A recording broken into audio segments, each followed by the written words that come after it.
Hello, good morning and welcome to Thoughts and Updates. It's a walky one, I suppose.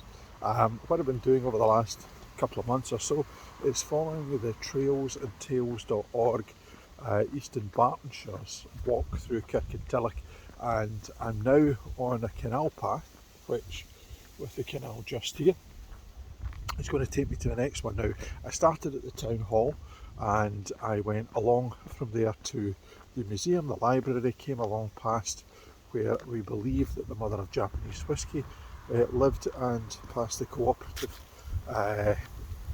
old shop, which has had its front removed, off to St Mary's Church, which is there, up to where the telephone boxes are, and now, which were made in the Lime Foundry, that's to come still, and now I'm on the canal, and quite ironically moving towards a place where there is another form of transport that is very important to this particular area, which if you go onto trailsandtales.org, I've read about 3 times, so I've printed it out so that I've got it, because it's quite confusing, the narrative that's there.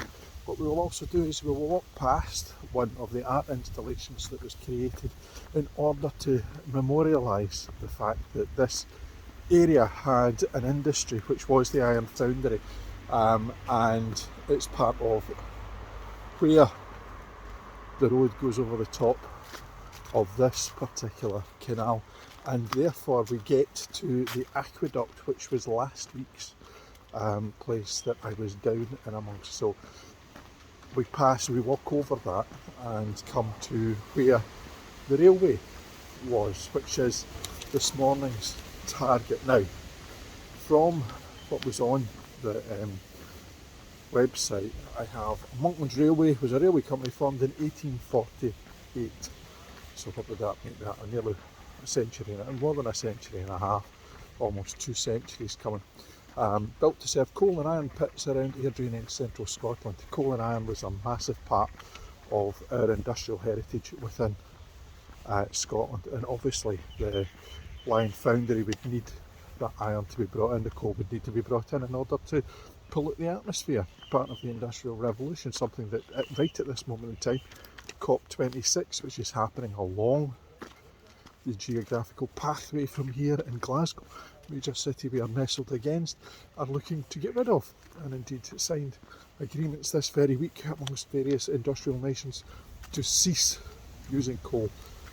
So this heritage is quite important to us in this particular area, and me coming from Ayrshire, which is a coal mining area, which in the 1980s saw coal mines closed because they were uneconomic from the Conservative government at the time, meant that many people ended up out of jobs, and unemployment in the area led to a lot of social unrest and difficulty. So there are challenges ahead, but there are challenges we've met before. So, newly formed company, a network stretching from Kirkintilloch to Causeway in near Linlithgow, which is in the east, and as I remind myself of where we were yesterday, I'm now on the aqueduct, which takes water across a place of land underneath, and I was at the bridge yesterday, and there you can see the distance, the drop that there is over the aqueduct at the side here. Coal railways had mixed fortunes.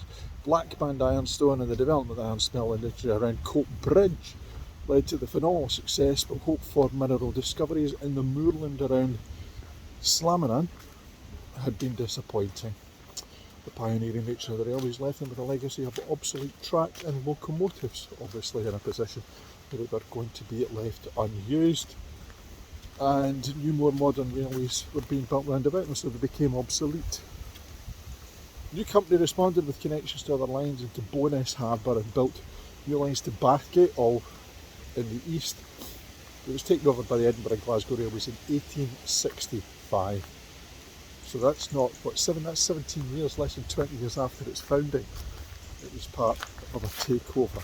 Now, what is interesting is that I'm here where there is a pathway taking us, and there's the sign here, down into the, in fact, there's an even better sign, the Strath Kelvin Railway Walk, with a QR code there that you can get more information. Now, part of the industrial heritage in Scotland is that there are many of these railways, and particularly down where I come from in here, there's one in Alloway, which is now used as walks. So they're great walkways, they're great places to go. And I'm going to go down that way next week in order to get the next part of this particular journey. But as it stands at the moment, these walkways are being rediscovered and have been rediscovered for decades to allow people to walk along them. And if you want to, you can take this journey right along to the next town, to the next village. So there's plenty of opportunity for people to go out and get exercise, which is part of the industrial heritage, which is fantastic. And time doesn't stand still. Time progresses and moves on, but these dug deep into the landscape are places where we can rediscover what has happened in the past in order to discover what should happen in the future. Now, one of the things that I've been dealing with this week is timing, and it brings me onto timing. My daughter, my youngest one, who's 13, has a TGA, transposition of the great arteries, was born with a heart condition. So every 2 years she goes and she gets herself checked up because the operation was highly successful and everything was fine. And the last time she was there, she was a little bit nervous. It was after the pandemic. It had actually been 3 years since her last checkup. And part of that nervousness comes from an anxiety that, is normal, it's natural. So they were a bit concerned over the test that they had made and decided to send her for an MRI. So she went for an MRI. Now, you can imagine that anybody who has any kind of condition similar to that as an adult being sent in order to have a checkup, to have something else done and so on, would be quite concerning. When you're 13, it can be doubly so. So off she pops, and that was 6 months ago. 6 months. Now, I'm a supporter of the National Health Service, massive supporter of the National Health Service. Love it. The fact that we get health care free at the point of delivery is a great badge of honour for the United Kingdom, and there are other health services modelled throughout the world that are similar, although the lack of investment that exists within the National Health Service in the United Kingdom is a scandal. And here's the effect of things like that, because I know that they are understaffed, overstretched and dealing with difficulty. Well, Keris went for her MRI, and we waited and we waited and we waited for the results. Now, at 13, she's well aware of what's going on, she's well aware of the implications of what she went for, and she understands everything. 6 months. And her mum had to phone, had to email, had to chase to find out that her MRI is absolutely fine and everything's clear. And that, in the midst of a mental health crisis in the United Kingdom, in the midst of how we deal with people holistically, is simply not good enough. But rather than go on at the staff at the National Health Service, the people who are at the front line, it just reminded me once again that our society and the way in which we deal with people and we deal with things isn't quite as healthy as it should be.